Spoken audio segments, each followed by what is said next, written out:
Do not delay nikah unnecessarily. Once nikah is ready, the two parties are happy, get that nikah done. So that any relation that happens between them thereafter happens in a way that is permissible. Remember that. Sometimes people say, no, my daughter is engaged. Brother, 3 years later, your daughter, no, she's engaged. I say, but brother, 3 years have passed. She had 2 abortions in the process. Do you know that? I'm not joking.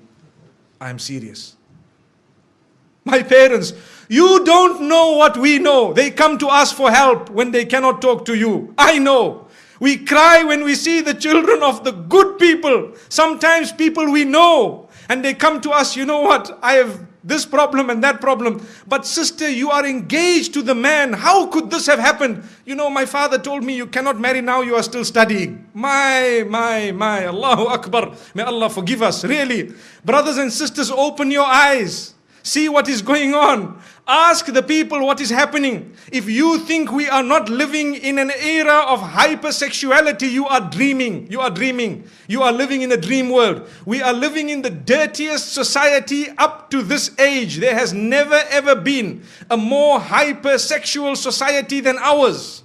Believe me, everything out there is about sex. And I'm saying this because I have to fulfill my duty as a scholar of Islam, to explain to the people what is going on out there and how we are heading in the wrong direction because we are living with blinkers. We don't even know what's happening. Ask your children in the universities what's going on. If you have a good link with them, they will inform you. Ask them. Tell them what is happening, or ask what is happening in the malls or in the shopping centers or at the workplace. You know, you can be the best and the most pious. Yes, if Allah has granted you protection, you will always be protected. May Allah grant us goodness. There are people amongst us, and I'd like to hope that the bulk of us seated here, pure, good people by the will of Allah, you know how difficult it is to remain on that path. You know how easy it is to sin. Today it is easier to sin than it is to abstain from it. Allahu Akbar. It is easier to abandon your hijab than it is to don it.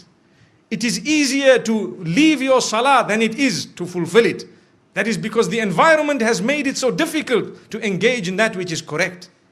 But my brothers and sisters, this is why I say do not delay nikah. It's not just my statement, it is a teaching that has come to us from the best of creation. Don't delay it.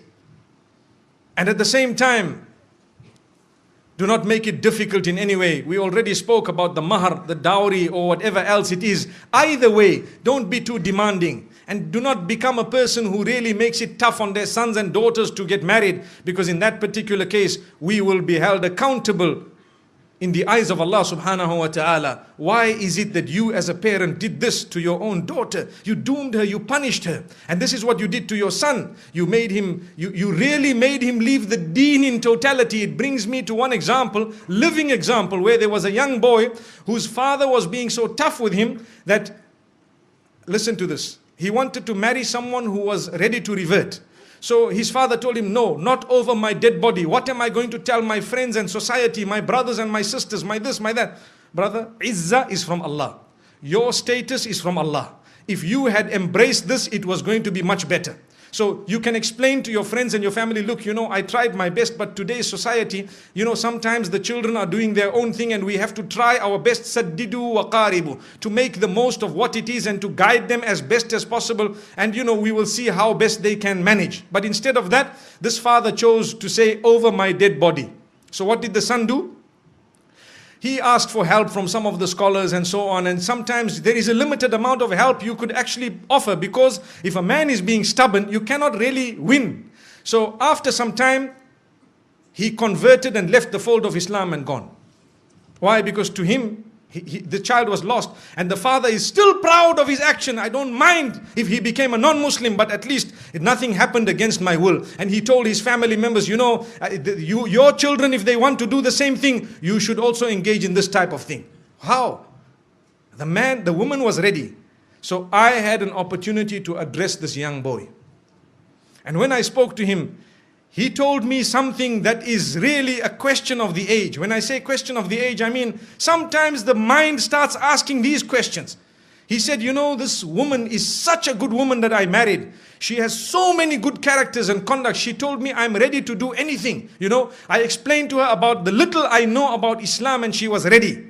And then what happened is, when my father and my parents said no and everybody disagreed and they, you know, the mother, he says my mother didn't really mind, but she has to follow what my father says.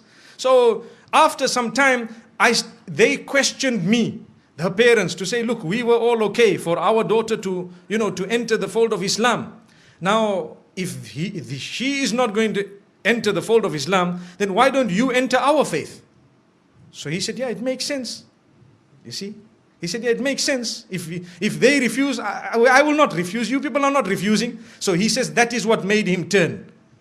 Now look at this. The young boys of today, this is the logic they are using. They will not tell you Islam is correct and Islam believes in all the previous messengers and Islam, Allah is one. Even the father perhaps doesn't read Salah correctly, but he was proud with his action. May Allah subhanahu wa ta'ala forgive that man. Really, we tried very hard, but to be honest with you, it is only Allah who can bring people back. And that's why I say it is foolish. Sometimes you might lose your child totally, rather you lose them 20%. SubhanAllah, you have all four in one day.